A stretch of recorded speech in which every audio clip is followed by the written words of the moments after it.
ಜನಶ್ರೀ ನ್ಯೂಸ್ಗೆ ಸ್ವಾಗತ. ನಾನು ನಿತಿನ್ ಮಂಜುನಾಥ್. ಸಂಕೇತ್ಗೆ ನ್ಯಾಯ ಯಾವಾಗ? ಶಿವಮೊಗ್ಗ ಜಿಲ್ಲೆಯ ಉರಗಡೂರಿನಲ್ಲಿ ನಡೆದಂತಹ ದುರ್ಘಟನೆ ಈಗ ಮತ್ತೊಮ್ಮೆ ಜನರ ಮನಸ್ಸನ್ನು ಕಲಕಿಸುತ್ತಿದೆ. ಗಲಾಟೆ ಬಿಡಿಸಲು ಹೋಗಿ ಪ್ರಾಣ ಕಳೆದುಕೊಂಡ ಶಾಲಾ ಬಾಲಕ ಸಂಕೇತ್ ಇವರಿಗೆ ಅಂತಿಮ ವಿಶ್ರಾಂತಿ ಕೊಟ್ಟಂತಹ ಸಮಾಧಿಯನ್ನೇ ದುಷ್ಕರ್ಮಿಗಳು ಒಡೆದು ಹಾಕಿದ್ದಾರೆ.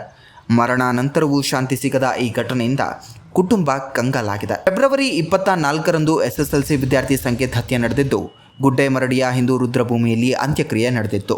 ಮಾರ್ಚ್ 26ರಂದು ಕುಟುಂಬದಿಂದ ಸಮಾಧಿ ನಿರ್ಮಾಣವಾಗಿದ್ದು ಗ್ರಾನೈಟ್ ಕಲ್ಲು, ಫೋಟೋ, ದೀಪದ ವ್ಯವಸ್ಥೆ ಕೂಡ ಮಾಡಲಾಗಿತ್ತು. ಪ್ರತಿದಿನ ಸಂಜೆ ಪೂಜೆ, ಪ್ರತಿ ಬುಧವಾರ ವಿಶೇಷ ಪೂಜೆ ನಡೆಸಲಾಗುತ್ತಿತ್ತು. ಆದರೆ ಮಂಗಳವಾರ ಸಂಜೆ ಸಮಾಧಿಯ ಒಂದು ಭಾಗ ಧ್ವಂಸವಾಗಿದೆ. ಈ ಬಗ್ಗೆ ಅವರ ತಾಯಿ ಮಾತನಾಡುತ್ತಾ, ನನ್ನ ಮಗ ಬದುಕಿದ್ದಾಗಲೂ ಶಾಂತಿ ಇಲ್ಲ, ಈಗ ಸತ್ತ ಮೇಲೂ ಶಾಂತಿ ಇಲ್ಲ. ನಾವು ಪೊಲೀಸರನ್ನು ಮತ್ತು ಊರ ಜನರನ್ನು ನಂಬಿದ್ದೀವಿ, ನಮಗೆ ನ್ಯಾಯ ಕೊಡಿಸಿ ಎಂದು ಕೇಳುತ್ತಿದ್ದಾರೆ. ಫೋನ್ ಮಾಡಿದ್ರು ನಮ್ಮ ಸಣ್ಣ ಮಾವಿಗೆ, ನಮ್ಮ ಮಾವ ಕುಮಾರ ಯಾರ ಹಿಂಗೆ ಸಂಕೇತನ ಸಮಾಧಿ ಹೊಡೆದಾರಂತ ಬಾ ಹೋಗೋಣ ಅಂತಂದು. ಹೌದಾ ಕಕ್ಕ ಬಾ ಹೋಗೋಣ ಅಂತಂದು ನಮ್ಮ ಮನೆಯವ್ರು ಹೋಗಿ ನೋಡಿದ್ರಂತೆ. ಆಮೇಲೆ ಅಲ್ಲೆಲ್ಲ ಪೊಲೀಸರಿಗೆಲ್ಲ ನಮ್ಮ ಮನೆಯವ್ರು ಫೋನ್ ಮಾಡ್ಕೊಂಡು ಮಾತಾಡಿದರು.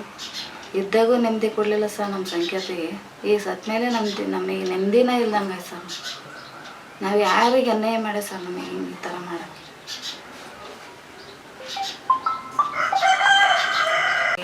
ನ್ಯಾಯ ಬೇಕು ಸರ್, ನ್ಯಾಯ ಕೊಡಿಸ್ರು ಅಷ್ಟೇ. ನಾವು ಪೊಲೀಸರು ನಂಬೇವಿ, ಅವರೇ ನಮಗೆ ನ್ಯಾಯ ಕೊಡಿಸ್ಬೇಕು. ಊರ ಜನ ನಂಬೇವಿ, ಅವರೇ ನಮಗೆ ನ್ಯಾಯ ಕೊಡಿಸ್ಬೇಕು.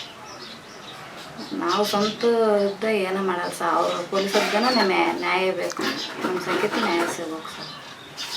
ಇವತ್ತು ಬುಧವಾರ, ಇವತ್ತು ಹೋಗಿ ಪೂಜೆ ಮಾಡ್ಕೊಂಡ್ಬರೋಣ ಅಂತ ಮಾಡಿದ್ರು ಸರ್. ಅಷ್ಟರೊಳಗೆ ಸಂಜೆ ಒಳಗೆ ಅಷ್ಟು ಮಾಡಿದ್ದಾರೆ.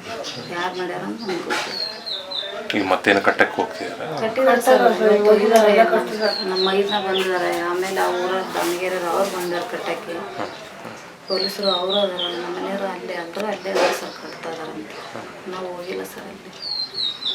ಸುದ್ದಿ ತಿಳಿಯುತ್ತಿದ್ದಂತೆ ತುಂಗಾನಗರ ಠಾಣೆಯ ಪೊಲೀಸರು ಸ್ಥಳಕ್ಕೆ ಭೇಟಿ ನೀಡಿ ಪರಿಶೀಲನೆ ನಡೆಸಿದ್ದು ಪ್ರಕರಣ ದಾಖಲಿಸಿ ಆರೋಪಿಗಳಿಗಾಗಿ ಶೋಧ ಕಾರ್ಯ ಆರಂಭಿಸಿದ್ದಾರೆ. ಒಬ್ಬ ಬಾಲಕನ ಜೀವ ಕಳೆದು ಹೋದ ದುಃಖ ಇನ್ನೂ ಕಡಿಮೆ ಆಗಿಲ್ಲ.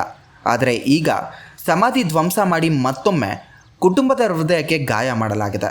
ಸಂಕೇತ್ಗೆ ಯಾವಾಗ ನ್ಯಾಯ ಸಿಗುತ್ತೆ? ಅವನ ಆತ್ಮಕ್ಕೆ ಶಾಂತಿ ದೊರೆಯುತ್ತದೆ? ಇದಕ್ಕೆ ಉತ್ತರ ಕೊಡಬೇಕಿರೋದು ಈಗ ಪೊಲೀಸ್ ಇಲಾಖೆ ಮತ್ತು ಸಮಾಜದ ಜವಾಬ್ದಾರಿ. ಇದೇ ರೀತಿಯ ನಿರಂತರ ಅಪ್ಡೇಟ್ಗಳಿಗಾಗಿ ನೋಡ್ತಾ ಇರಿ ಜನಶ್ರೀ ನ್ಯೂಸ್.